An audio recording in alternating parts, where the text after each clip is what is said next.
the scope of this bill is very broad and it is very wide when it looks at the composition of the House of Lords.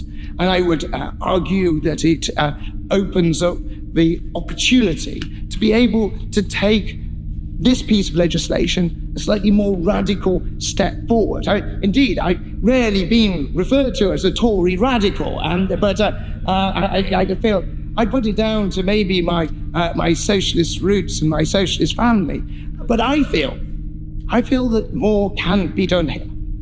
I speak on a number of areas. The first area, which is particularly important to me, about the injustice that I think there is in the House of Lords, about the fact that there are 26 bishops there. Now, as an Anglican, you could say, well, they are representing me well. But I think it's fundamentally wrong that my children who are Catholics have no form of representation in that chamber. Yet, this government will not eradicate this injustice.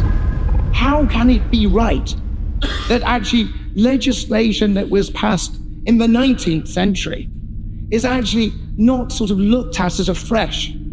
Why is it that actually English bishops are allowed to sit in the House of Lords, but not Scottish, Welsh, or Northern Irish bishops as well? Well, my right honourable friend, I would absolutely. my right honourable friend is making a fantastic point.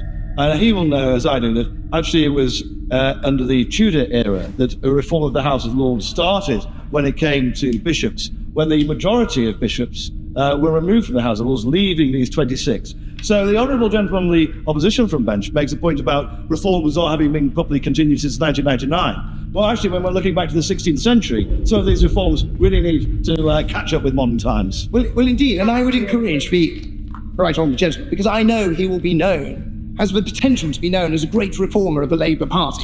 He'll write books about himself in future. But he needs to be brave. He needs to be bold. And I know that the right honourable gentleman can persuade his friends in the whip's office to actually be bold. But I do think fundamentally we do have a big issue. I'll let the honourable gentleman intervene in a moment. He's done. There is a big opportunity here. There is an unfairness. There is an injustice. There's so many people of so many faiths and so many people of no faith at all. See the fact that there are 26 bishops. These are not reflective of the United Kingdom and are not reflective of what this country looks like today, that they are still there. So I will, if the government is not willing to table an amendment, I will table an amendment to remove those 26 bishops from this House. And I hope, as I give way to the honourable gentleman, as to whether he will support me in that mission to make the upper house a fairer and more reflective chamber. Mr. Colley for giving way. And if he carries on with this strain of radicalism, he may even have a book written about him by the Paymaster General, but scant as it might be. But can I just ask, is the honourable gentleman taking his point to the final degree, is he now advocating for the disestablishment of the Church of England? Because that's where this argument ends up. No, they're totally different things, and there is no disestablishment of the Church of England. But we actually do need to lance the boil of frankly, the ridiculous nature of the fact that we have clergy automatically sitting as right in one of our houses, one of the houses that make up this parliament. To me, that is not right. It happens in Iran, but it does not happen elsewhere. I cannot see where the justification is, especially when it does not reflect our nations and our regions of this country.